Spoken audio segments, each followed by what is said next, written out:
Hello and welcome to Maritime Business Podcasts from ukportsandlogistics.com. We aim to build knowledge, networks and solutions for sustainable international maritime trade. Our partner for this podcast on growing business in China is the Leeds office of DLA Piper. DLA deliver expert legal advice on international trade to their clients and counsel worldwide. Josh Wong runs the China desk at the DLA Leeds office and will examine the opportunities and steps for selling your products into China.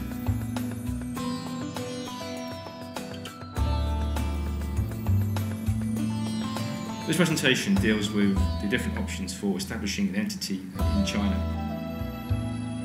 It is becoming increasingly easier for foreign companies to establish entities in China, and although the process is not as quick as that in the UK, it is much more streamlined than before. In essence, there are four options. Rep office, a joint venture company, a wholly foreign-owned enterprise, also known as a WFI, and a foreign invested commercial enterprise, known as a FIC.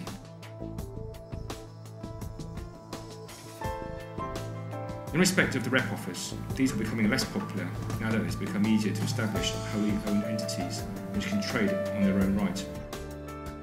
The rep office is not allowed to engage in business activities, and all the office is allowed to do is to carry out activity ancillary to the main business, such as marketing, administration and warehousing.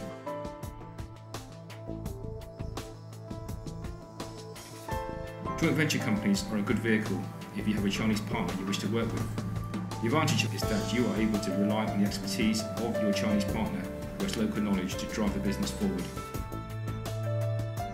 This will lead to lower startup costs, and there is some flexibility in how the joint venture company can be organised. However, there are also disadvantages in that a foreign company is usually expected to provide most of the capital and key technology. And when the parties can exit the arrangement also need to be agreed with the Chinese party itself.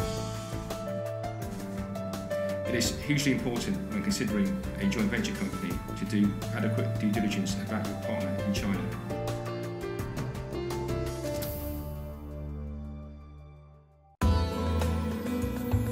WFI is now an increasingly popular vehicle.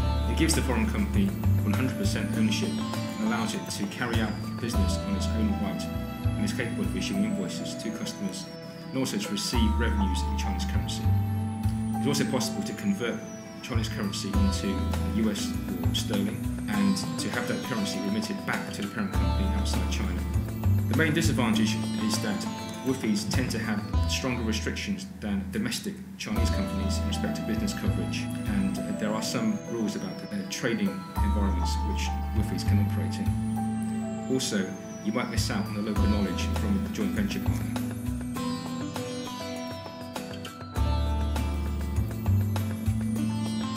The newest vehicle is the FIC, which was introduced in 2004. This, in effect, is a wholly foreign-owned enterprise which is allowed to engage in wholesaling, retailing or franchising, and many of the barriers associated with manufacturing WFI in previous years have been removed to make it easier for foreign companies to establish a more streamlined business structure. In conclusion, there are huge opportunities with trading with China. However, it is still important to plan carefully in order to succeed, and quality advice is essential both in the UK and in China. You should ensure that your advisors have knowledge in both markets. It is now easier than ever to establish a foreign-owned entity in China. The WFI is by far the most popular and probably the most effective way of doing this. Finally, it is important to have a realistic strategy, to stick with it, and also to have an exit plan if things go wrong. Thank you very much.